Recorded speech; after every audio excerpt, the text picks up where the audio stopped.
I'm really excited today. We have Carol Urton, who's an author, speaker, and professional coach. And she currently is the Senior Director of Corporate Responsibility and Sustainability for Experience North American Region.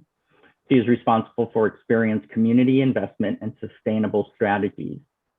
I happen to have the pleasure of knowing Carol personally. We're both attending a professional coaching certification program. What I've learned about Carol is she's passionate, she's intelligent and caring, and her life story is extremely fascinating and interesting. She speaks regularly, both professionally and personally. She is a published author and accomplished speaker and her goal is to inspire people to achieve their full potential despite hardships in life. And that's really important because we've all had them, especially with job loss and job seeking. Those are hardships, and her presentation today is going to help you move through those so that you can achieve your goals. In 2021, Carol launched Epic 50s Plus Coaching. Her coaching practice focuses on life and career coaching for people in their 50s, 60s, and 70s and on. She partners with her clients to create a vision and plan to live their most exciting, productive lives and fulfill their legacy. And I happen to know Carol is a great coach. She's very skilled in coaching. In addition to speaking today, Carol is donating 2 of her books, When Hope Hurts, which I've read, it's an excellent book, and The Joy of Losing Your Job, featuring her own job loss story. She is also generously giving 1 free seat in her 6-week mental fitness program, which begins in June. She'll talk more about this program during her presentation, and if you're interested in attending, please send me your email address in the chat. Why you're interested in the program, do it after her presentation, and I'll reach out to you today. Carol's presentation today is positive steps to navigate ageism in the workplace and in life. Please help me join in welcoming Carol. It's really good to be here today, and I am excited on many levels. I met James, like he said, through our coaching program, and we just got to know each other. It was really a very fun program, and like I said, got to know James. But I'm also excited about this group, and really hoping today will be not just a big presentation, but more of a discussion around how we can take some positive steps to navigate ageism. We know it's out there. If you read the intro to the actual presentation, it said, everybody's got something to say about your age, no matter how old you are. So we're going to talk about how we can turn that into a more positive narrative today, and then talk about just some steps about staying relevant and being self-aware and those types of things as well. So it's good to be here. I'm really happy to know that there's a Toastmasters group at Job Launch. I'm not going to say it right, James. Launchpad Job Club. So it's a great organization to be involved in. Really helps you with that confidence in public speaking. I've been involved in Toastmasters for many years. So if you're not involved in it yet, I would say it's a great place to be. So I'm going to go ahead and James, is this, will these slides advance? Here we go. Okay, here we go. All right. So it's a little different. I'm not able to actually advance the slides by doing a click. So we'll talk a little bit here. Sorry about this. All right, so the agenda. So we're going to talk a little bit about my journey. We're going to talk about navigating ageism. We'll have a little group discussion and sharing if you're comfortable with that. So when we get to that point, if you want to raise your hand and just share anything, your thoughts, just your journey, whatever that might be, time allotting, we will have some time for group sharing. And then we are going to do the opportunity drawings, and we'll talk a little bit about the 2 books and the 6-week mental fitness program, and then we will close. So that gives you a bit of a roadmap. So I wanted to talk a little bit about, how did I get here, and why am I here doing this coaching business? Why am I speaking to this group? Well, I've not been a stranger to job loss. So I had a very, very long career in the mortgage business. So I started out at a very young age. I was about 19 years old and really dove into that career, and I loved it. And at that point in my career, it wasn't hard to find a job. In fact, many of my opportunities just kind of fell in my lap. And I moved up the ladder, and I loved working, had a great career.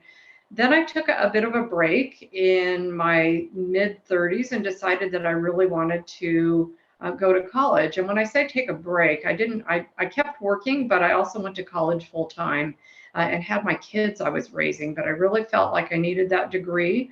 I had missed out on an opportunity. And at that point in my career, really felt like that was important. So I did that.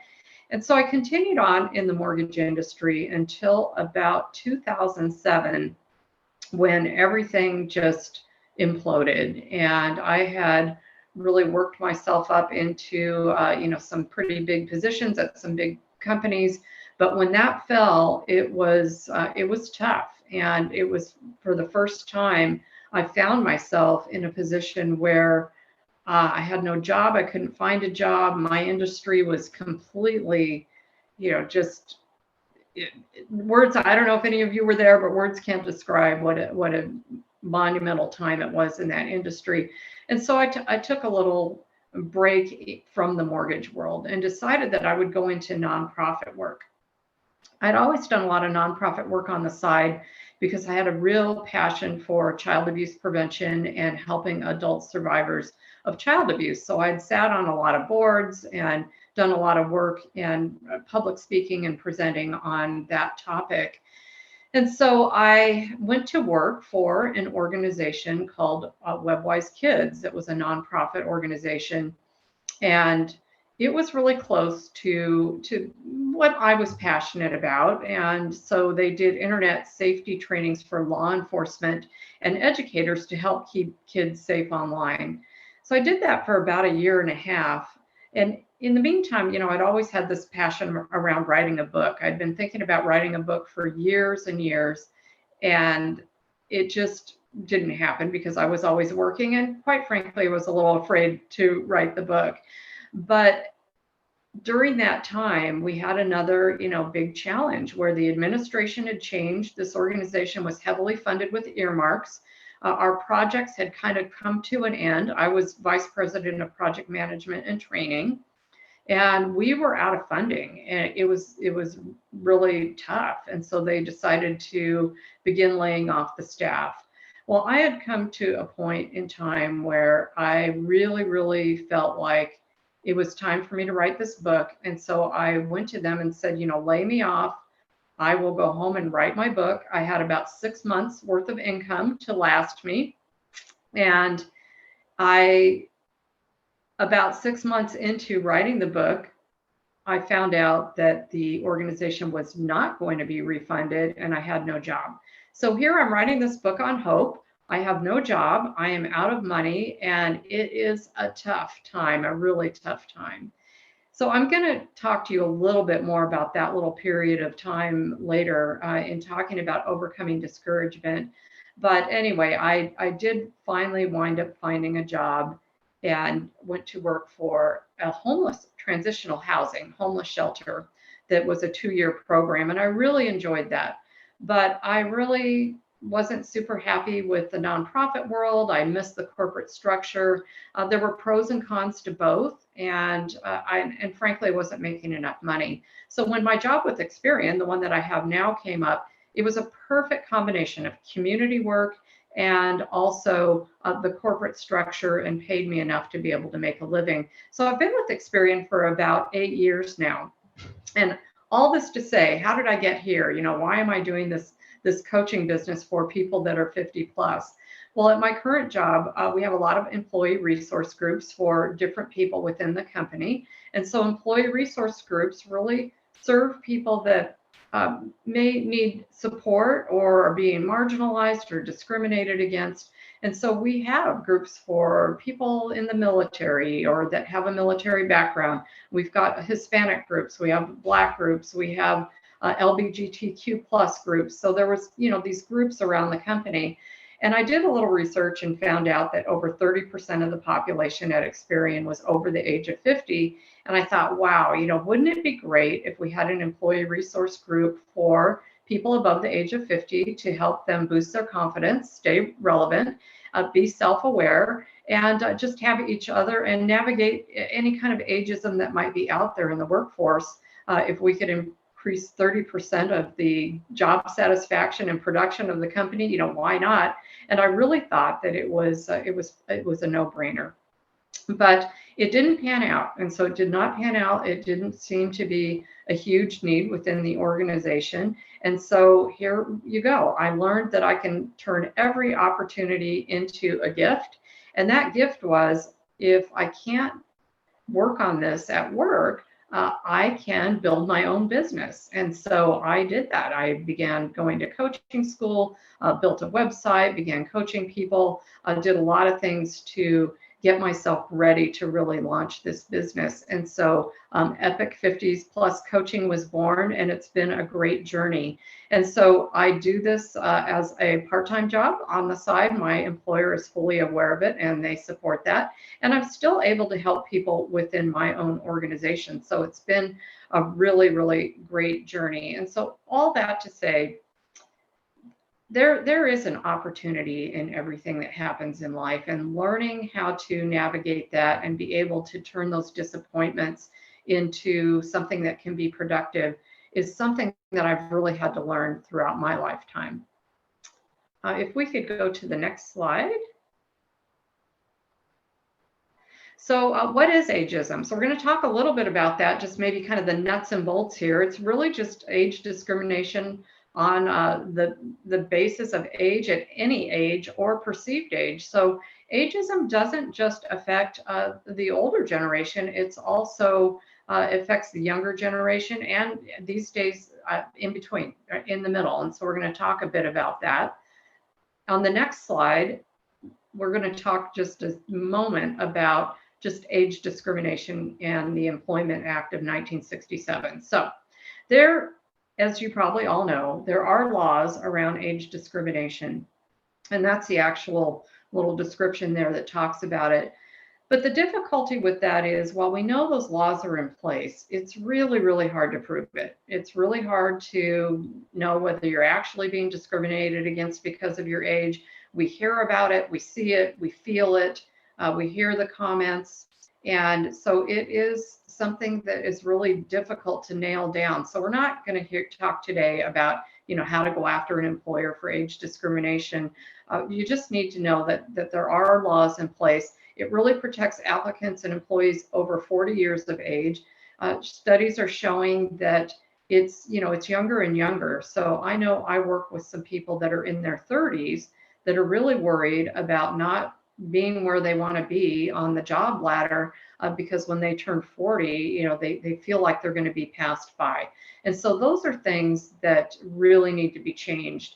So how do we do that? On the next slide, we're going to start talking about, what can we do, and the generations in the workforce. So currently there are 5 generations in the workforce, all the way from Generation Z to builders. You'll hear different descriptions. So you might hear builders, the greatest generation, the silent generation, but there are still people in their 70s and 80s that are in the workforce either by choice or out of need, a necessity. There have been a lot of economic changes, and so many people find themselves still needing to be in the workplace. And so it makes it difficult if there is age discrimination going on. So it's not unheard of to be in the workforce at the same time your grandchildren are. So how do we navigate all of that? How do we start building those bridges? On the next slide, which is just a very general slide, I talk about bridging the gap. And it doesn't look like, when we transferred the PowerPoint over, it didn't pick up 2 of those bullets. So, we've got the younger generation, we've got the middle, and then we've got the more mature workers. And so when you look at this widespread that we have, the studies show that it is the more mature workers and the very young workers that are being discriminated against the most. So the young because of their youth, and they're a little bit different as far as their approaches to work. And so each of the different generations do have a bit of a different approach to work, and that makes it very difficult in communication because we don't always understand each other. And so how do we bridge the gap? The middle is really, I believe, the key to helping with this situation. They're just coming out of the youthful stage. They're in the middle, but they're headed to the more mature stage of their work life. And so if this issue isn't solved for the younger people and the middle, they're just next. They're just next in the chain of having this problem with discrimination. And so, as with any big problem in life, how do we begin to change that? Well, I believe that it begins with us. It really begins with looking at how we view age, how we talk about ourselves, and changing that narrative. So if we go to the next slide, we're going to talk about 7 steps to changing, or 7 steps to navigating ageism, not just in the workforce, but in life. And so one, we're going to change the narrative, and we're not going to go there quite yet, but I've got a whole couple slides on how we actually change that narrative. But when you're in the workplace and you're in life, it's really important, especially if you are in the 50 plus range or maybe even 40 plus range, that you are flying above the radar, not trying to stay behind the scenes, especially if you are employed now or you become employed. You want to make sure that you are not just feeling like, you just want to, lay low and not have anybody notice your work. You really have to elevate yourself so that you are being seen and being noticed, which is the next bullet there. Make yourself known. And how do you do that? How do you make yourself known? Well, it's not being the person in the room with the loudest voice, or the person that has to talk just so that they're being heard, or wanting to elevate themselves, or be the biggest, loudest person. Making yourself known is really how you operate in life and in the workplace. And so, for instance, it's really having a keen awareness of those around you and being interested in the different generations. How do you make yourself known to the 20-year-old worker in the workforce? How do you make yourself known to the millennial? How do you make yourself known to your cohorts? And it's being interested in what they are interested in and learning. It's really learning about how they communicate, how we communicate with each other, and how you can support others. I mean, after all, if you are in your 50s, 60s, 70s, you've been in the workplace for maybe 30, 40, 50 years. You've got a lot of wisdom, you have a lot of knowledge, and it's bringing that out in a way that you can share that wisdom and that knowledge without speaking about yourself as being out of date or old. And we'll talk about that quickly in the next few slides. But embracing technological change, and this is a big one because we experienced this morning. So my computer was not going to let me share my screen on Zoom. It wanted me to change some setting way in the background. Couldn't find that setting. It's something I've never seen before. And so we started navigating what we were going to do. We tried several different ways of sharing screens, sending my presentation over to James. We had to try a couple different links. We had to try a couple different emails. I mean, it took a lot of navigating to really get this presentation over to James. And we finally did it just in the nick of time. But it's really making sure that you're keeping up with not just having to know all about technology, but what do you do when things go wrong, right? Technology moves so fast. We can't always know exactly what's going on, but we can find out, and we can find alternate methods to get our work done, or actually asking, our coworkers or people in our lives. It may be our children or our grandchildren on how to do certain things. And I'll give you an example. In my job, I work a lot with community investment, community involvement. And there are a lot of nonprofit organizations out there just because it is so they run on very few people doing a lot of work. Sometimes it's hard for us to get a hold of them. I've even made phone calls to certain organizations and left a message and said, I have $10,000. I want to give your organization. If somebody could call me, we'll work out how to do that. And then we don't hear anything. And so it's very difficult to get through to them. But I had a situation where one of my executive leaders wanted to make a donation to an organization. And so I had to get a hold of them to get their proper paperwork and get them set up in the system.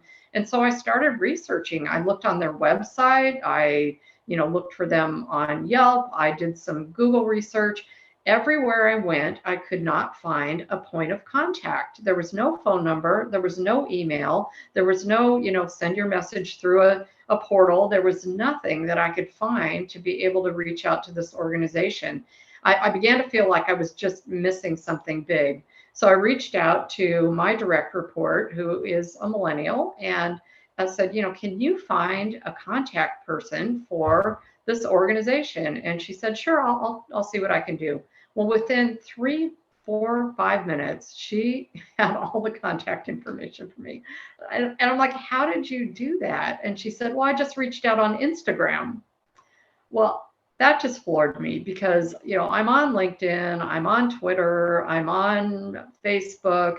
There are just so many different platforms, social media platforms out there. And I had resolved to myself that I was not going to get on Instagram because I just didn't want to deal with another social media platform. But there you go. That was the key to reaching this organization. So I'm not advocating that you have to be on every single social networking platform, but you do need to be up to speed on what makes sense for you, for the place that you're going to be working at, where you are working, or just interacting with the people within your life.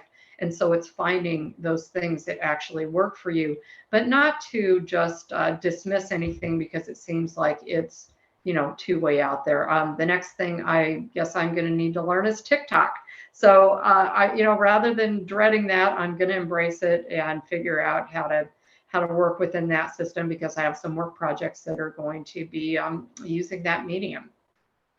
Number 5 is love how you look and feel. And this is really important. So if you're not listening at this part of this presentation, I want you to listen carefully.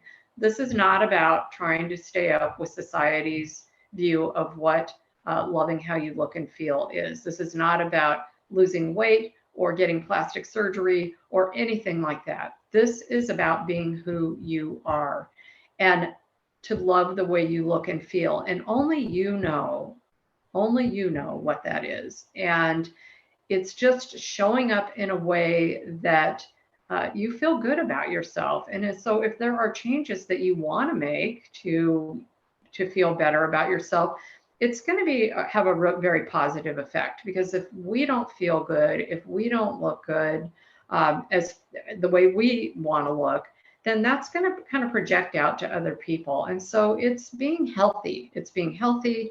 It is being prepared. It's just feeling like you're on top of things, especially when you're out there networking, interviewing, all those different things. So just keeping that in mind. Having a growth mindset, it is so important to keep growing and learning. There are so many different ways to do that. I'm an avid reader. I read a lot of books, but I've also just discovered audiobooks. I didn't think I would ever want to do that, but I have found that when I can't sleep in the middle of the night, which happens sometimes, being on a screen and watching videos or Netflix or whatever that might be is not going to help my sleep. So I have started listening to audiobooks, and that has been something that has helped me just, kind of stay on top of new trends, things that are going on, education as far as all the different things that I'm doing out there. And then finally, practice who you want to be. I mean, who do you want to be? I know we're looking for jobs. You need to be employed. It's important to make some income. Not everybody can have the absolute job of their dreams where they're doing something they're passionate about and they love. I mean, let's face it, we have to pay the bills. And so sometimes while we want to learn to love our jobs and do everything we can to be productive and happy at work, there may be other things that you aspire to. And so, have you ever thought about being an artist or being creative or doing something different. I never dreamed about doing anything like that. I do have an article on LinkedIn that I wrote about a girl that I was mentoring, and being in the pandemic and trying to fill up my space with something, besides work. And I said, I've always wanted to paint, but I can't even do stick people. And she said, I just don't believe that. And I said, well, believe me, I've tried lots of different things, just not good at it. And she really challenged me. She challenged me to, if that's what I wanted to do, to go out and buy some painting materials and try it. And so I did. I called her from the store. I had no idea what to buy, but watched some YouTube videos and wound up painting. And I cried when it was done. It was such a beautiful painting. And so, just dabbing into those things that you want to do and who you want to be. When you think about the next stage in life, if there's something you've always dreamed of, start practicing that now, and being creative and finding ways to bring joy into your life now, even through this stage where you're looking for a job. It can be a good, healthy mental break to really start thinking about, things that aren't all about the stress of finding a job. So we're going to talk about changing the narrative. So on the next slide, I want to go over some things that when we're looking at the current narrative on the fly. Oh, I don't think my bullet points came through. So fortunately, I have it up here. So on this next slide, when we're looking at the current narrative, and so I'm going to go over this just verbally. So, how do you talk about yourself when you're out there? So the narrative has really got to change. And I listen to people all the time, and I listen to people even in my workplace, and I hear things like this: I'm getting old. When I was your age, my favorite, I was there when the first fax ever came into the office. Some people today just don't even, I remember seeing the first fax coming into my office. We were all blown away at the marvel of technology. But some of our younger generation may not even know what a fax is anymore. Older worker, baby boomer. I've heard people say, well, I'm showing my age, in a meeting. I know I'm showing my age. How about my other personal favorite, somebody that I am very close to at work in a meeting said, I know I'm just an old dinosaur, but, and then made her point.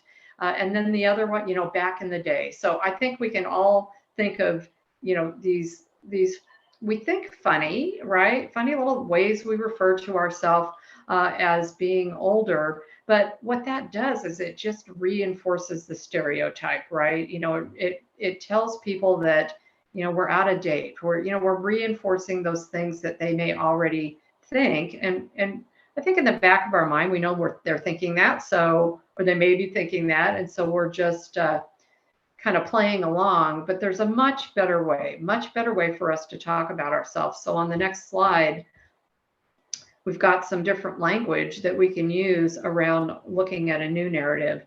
And that new narrative could be, I'm in a new stage of life. I love that one. I am in a new stage of life. And it's a stage of life where I am extremely excited about the next 20 years. I turned 60 this year. I'm looking at a 20-year just a career of finishing up whatever I'm going to be doing in my current career eventually. And I don't know when that's going to be, but also, launching this new coaching business.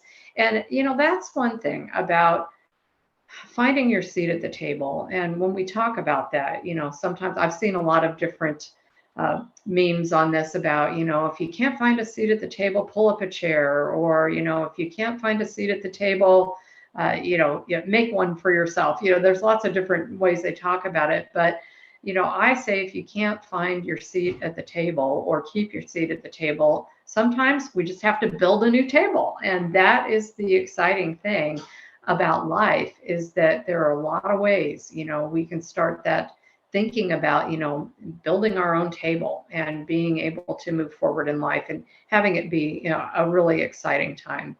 So I'm in a new stage of life. I love that. Rather than saying, back in the day, you can say, early in my career, I've seen technology change a lot in my career rather than I saw the first fax come in. You can say over the course of my career, technology has changed a lot, and I love learning new things and keeping up with it. Calling ourselves seasoned professionals, experienced contributors. You can say I've learned a lot over the course of my career rather than I'm just an old dinosaur. I have learned a lot over the course of my career. That way people are going to think, wow, you've got something to give. What can you tell me about what you've learned? You can say in my experience, or there was a time. So those are just some suggestions. There's probably a million different bullets we could throw in there about how we can change that narrative, but not talking about ourselves as if we are at a stage where we're decreasing. We want to increase. We want to be bigger. We want to fly above the radar. We want to be happy about who we are, where we're going, what our plans are for the future.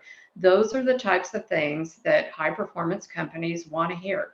And so I know it's not the whole solution, but it is a way that we can start changing that narrative for the generations to come, and also helping that middle part that we talked about, helping them come along, and then helping that younger generation come along as well. And so it's all about a lot about communication.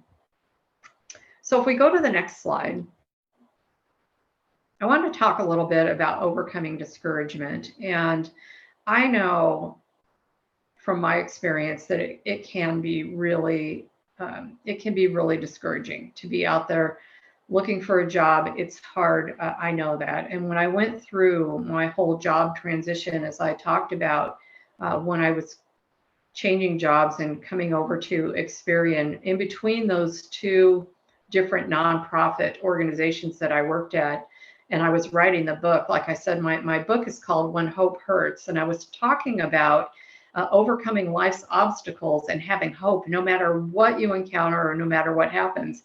And so here I'm on my 6-month break. I've got enough money to write this book and to, not worry about anything. And then I get the phone call that, oh my gosh, they're not getting refunded. I have no job. Now I've got no job. I'm running out of money. I've got a 6-month gap in employment, and I'm in a completely different career industry than I was, for the major part of my career in mortgage. And it got hard, and I started looking for a job. I could not find one. I didn't really know how to look for a job. I hadn't had to do that in a really long time. I found that some of the portals that I had to upload my resume into were very difficult to navigate, and then I wouldn't hear anything. And so there was just this fear of the unknown, and having to walk the talk of the book that I was writing did become very, very difficult. And there was a point where I became so discouraged and so depressed that I literally wound up in bed for like 3 days, and I couldn't move. My husband was so worried. He called the therapist. He had never seen me like that in all our years of marriage. I couldn't talk. I couldn't move. I was just literally curled up into a little ball. And so I really had to start thinking about, all the things I'd written in this book about hope and, and how to move forward, even when life is really hard. And I had a networking event that I needed to go to for a nonprofit board that I served on called Orange County Crime Stoppers. I lived in California at the time.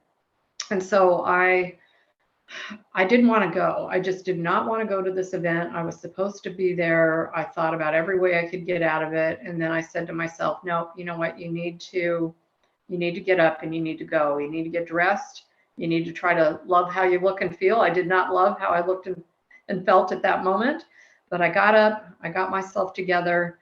I walked into this event and immediately walked over to my friend that worked at the Orange County Rescue Mission. And he said, how you doing? And I said, oh man, I'm just really still having a hard time trying to find a job. And he looked at me and he goes, oh my gosh.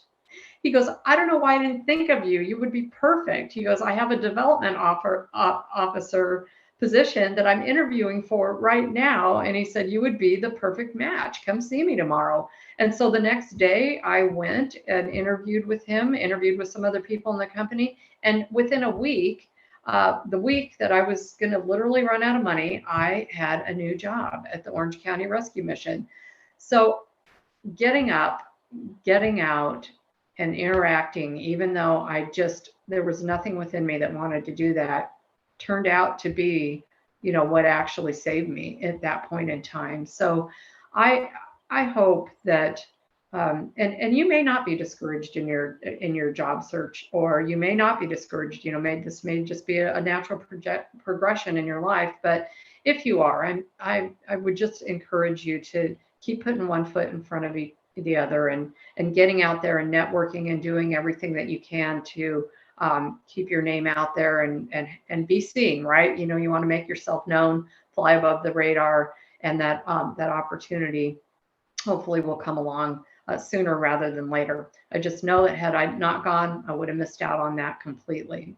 So having a new mindset and just having new results, and it's changing that narrative, changing that mindset, and looking at your future, where you want to go, who you want to be, what are the things that really excite you in life, and not forgetting to take that self-care and looking at those things that give you joy and make you happy. And so for me, a lot of it is doing this type of thing. Volunteer work really, really makes me excited and happy, and helping others and lifting others up. And so I found that the more, they say what, a high tide raises all ships, or all boats. And so it's helping each other. And I love James talking about that networking. Even if you're not looking for the same type of work, it's just so important to be connected with other people.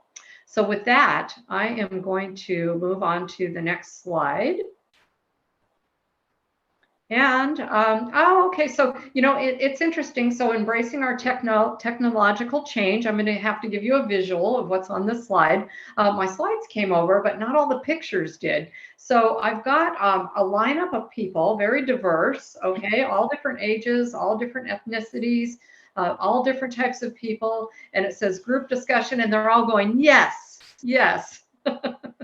So at this point, what I would love to do is if you want to raise your hand, and if you have any, great things you want to add to the discussion, I would love to hear from you. And I'm sure that the other people out there would love to hear from you as well. So if you'd like to comment, or you have any words of wisdom for your peers here, feel free to raise your hand, and I think they can unmute you, and we can chat.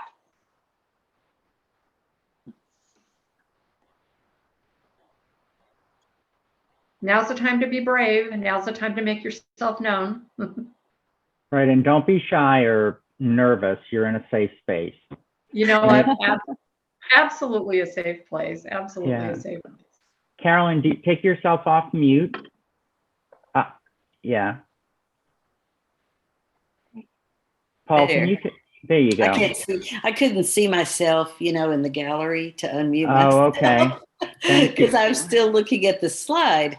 So anyway, Carol, I just wanted to thank you. This was just perfect. I just last week registered with the Launchpad, so the timing was good. And for myself, I don't know if anyone else is feeling this way. I'm not that discouraged. I haven't been looking that hard yet, but I've got discouraged with the real estate, disappointment after disappointment. And I have experience with it, but I realized it's such a not for me. I don't think it's for me. I wanted the flexibility, but I don't know if anyone else has this. When you have a physical problem all the time, in my case, I have a lot of neck problems and had lots of treatment, never surgery. That for me has been an eye-opener, realizing that physical pain has affected, the energy. But I wrote down everything you said about the new mindset and the new results. And I always do feel better when I get up and get out.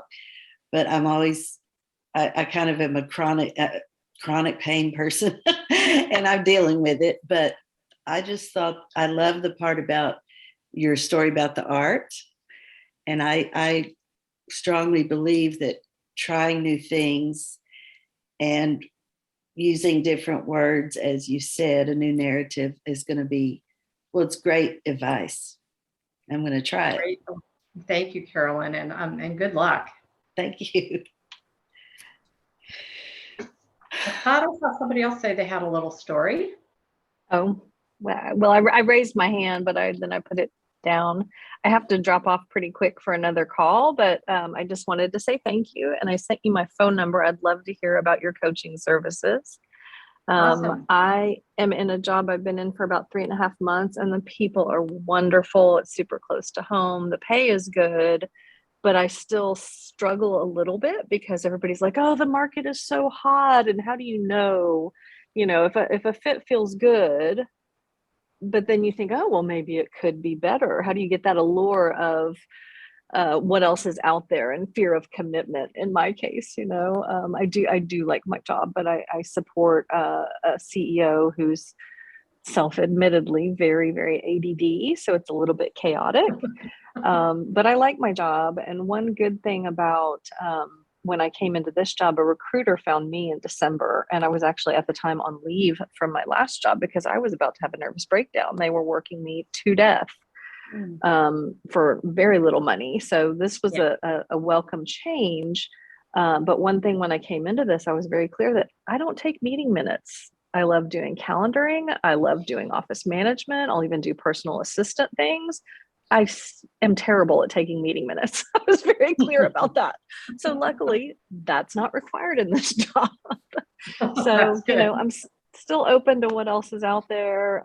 But I loved your presentation. And Carolyn, tell Maisie I sent you.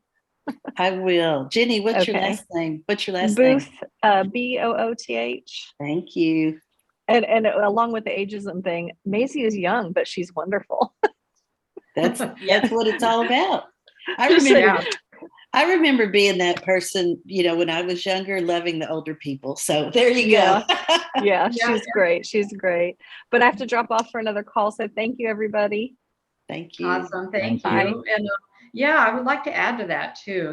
I have to say that I've supervised a lot of people throughout my career, and in the last 8 years, I would say 2 of the best employees I have ever had have been millennials. They've been smart, on the spot, always show up, always do great work. I don't know what I would have done without them. So that's the thing about ageism. We kind of stereotype everyone, and it's just not fair. So just like we don't want to be stereotyped, and we're going to talk a little bit more about communication in a few minutes here, but anybody else have anything that they'd like to share or add to the discussion?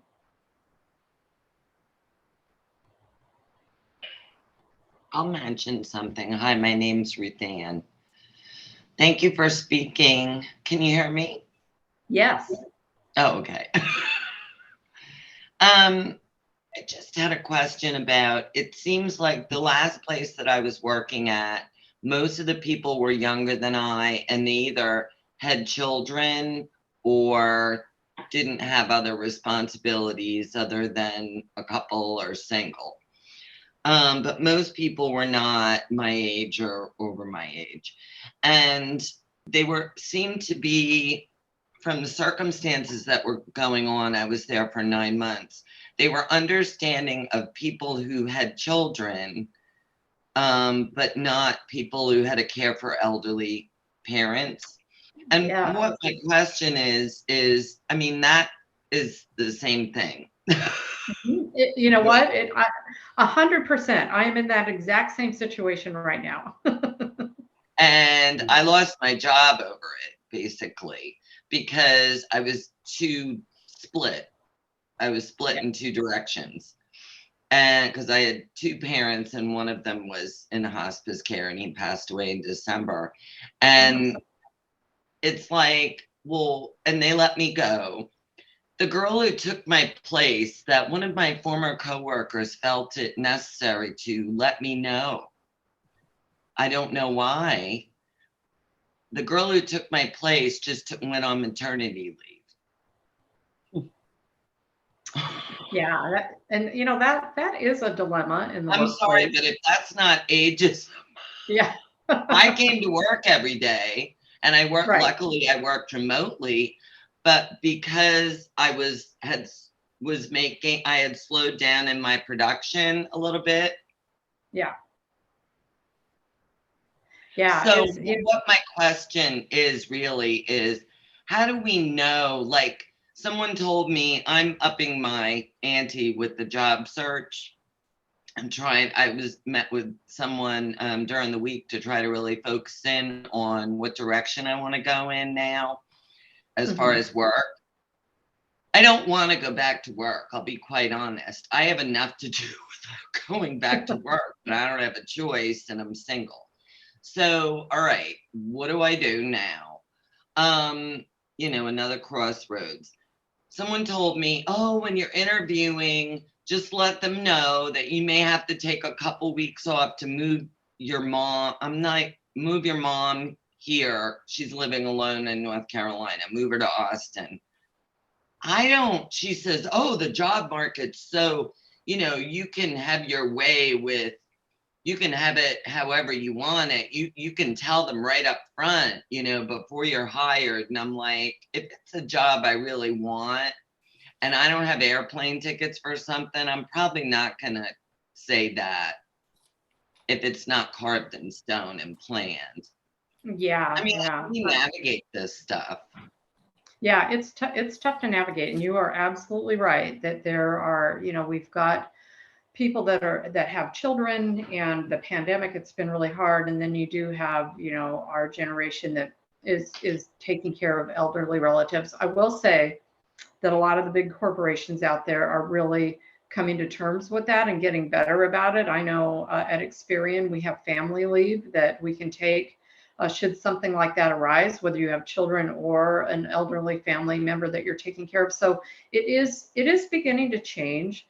So, I can't advise you on what to say or what not to say, but a good question in the interview process could be, what are your benefits or policies around family care, and see where they're at. You'll get a good idea of what their policies are. So I wish you That's a all the good luck point. out there.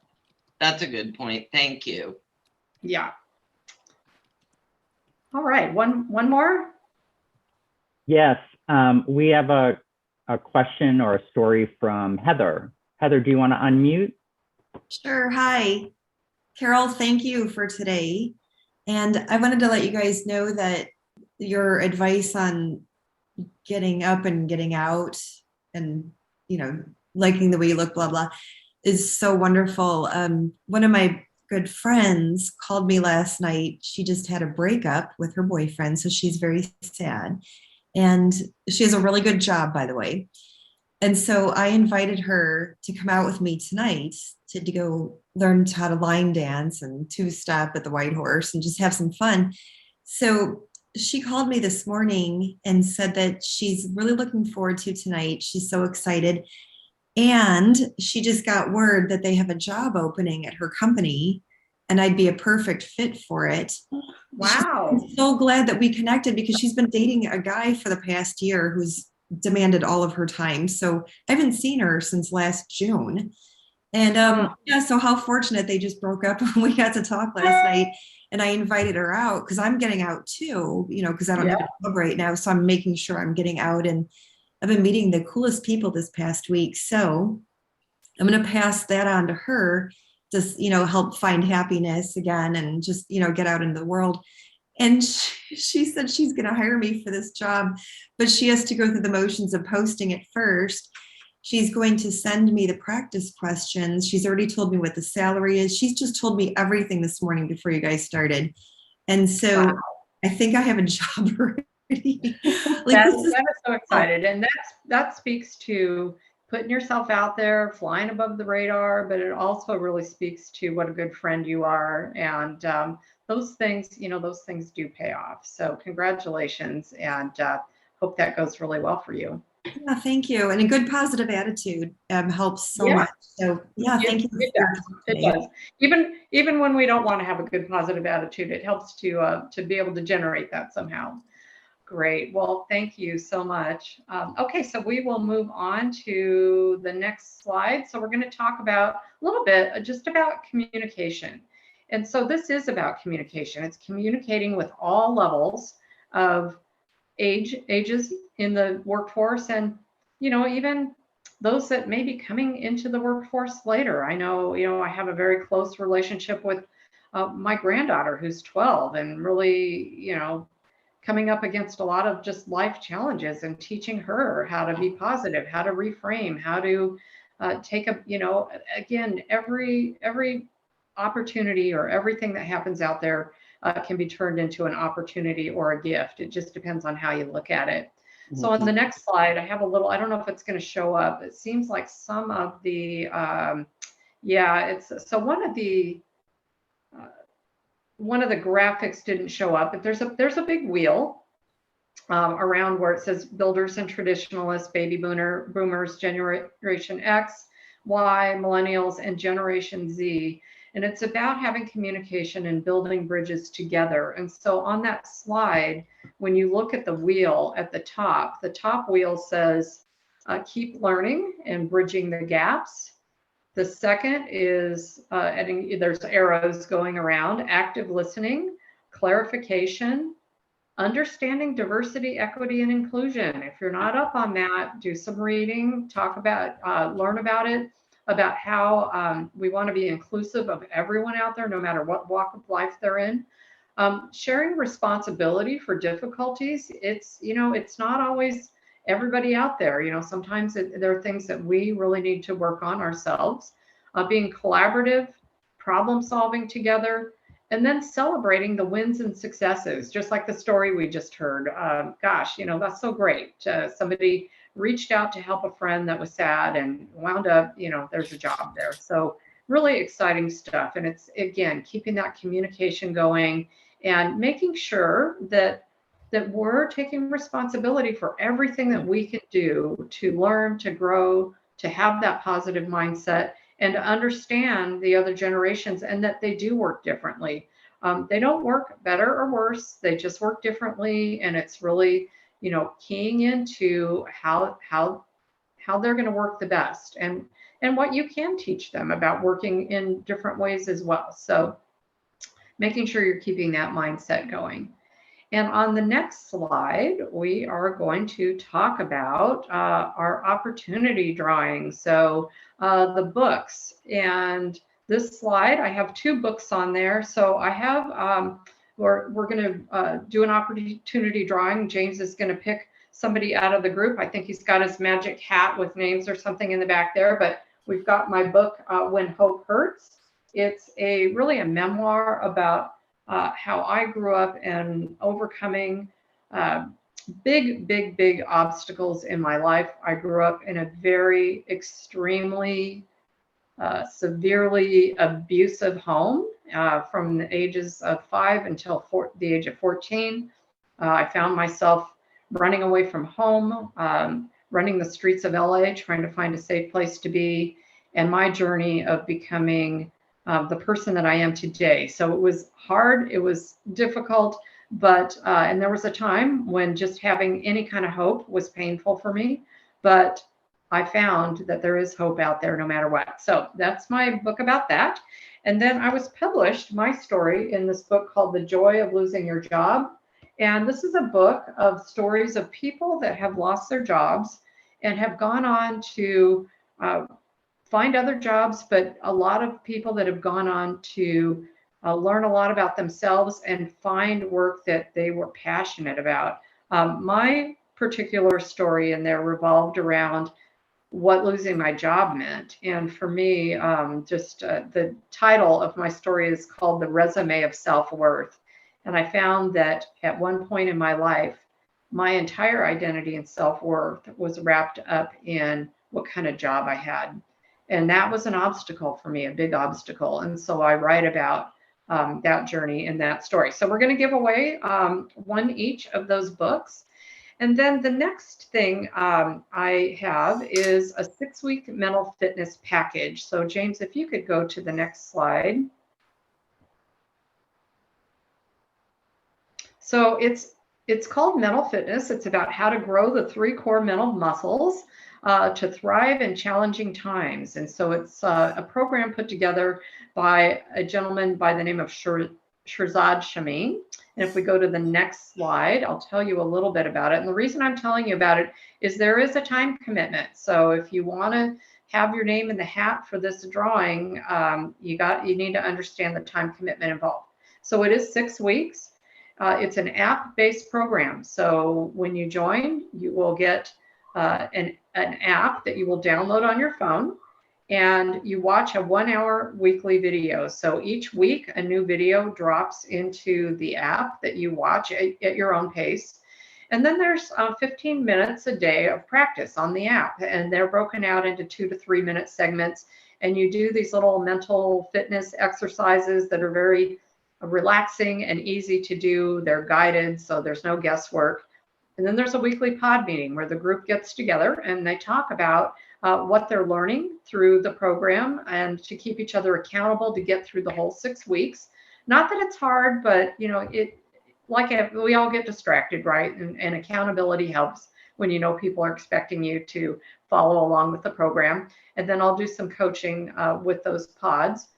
You read 8 chapters of the Positive Intelligence book, and you're provided with a PDF. And then through the app, you get to keep that app for a whole year, so you can keep practicing these mental fitness exercises. And I will tell you, it changed my life. That's one reason why I decided to become a coach with this program. And it was being able to take every opportunity and turn it into a gift. It really helps block your negative thinking and intercept all those negative thoughts that come into our mind about, being discouraged, or you're not good enough, or, whatever the message is you tell yourself a lot. It helps you intercept those, center yourself, and then open up the positive, creative, and problem-solving side of your brain. And so, like for me, developing my own coaching business, I turned that no at my company into a gift. And look, it's been fantastic. And so when I look back on that, I may have just created a whole bunch more work for myself at my job. And so now I'm really able to help the segment of people that I want to help in a way that fits my schedule and my free time. So weekends, after work, before work, whatever that might be. So if we go to the next slide. The deadline is going to be today, or at least by, hopefully we can find our one person in the opportunity that will be able to do this program. I need to get you set up and in the system. So James, you can also get that to me in the next few days. But the deadline to register to download your app is going to be June 4th, and the first weekly video drops on June 11th. And then you need to be part of the pod. So we will find a time that works for everybody to be part of this 30 to 45 minute pod group that we'll do on a weekly basis to keep everybody going in the same direction. So I'm excited about it. I offer this through my website. There is a cost involved normally, but this we're just giving away to one person in the group. So I'm excited to know who wants to join and who will be drawn out of that hat that James has back there by his desk. So with that, just want to go to the last slide here, and it is just a thank you. On my slide that I'm looking at, it says Q&A time. I think we have just a couple minutes left, and then it has my my email address, which I will just put in the chat to my website, and you can contact me through the website. And James also has my email address, so I'll drop that in the chat if you want to look at any other programs that I have, or you're interested in coaching. All the information is there, and I will close with that. And if there are any burning questions, I can answer questions as well.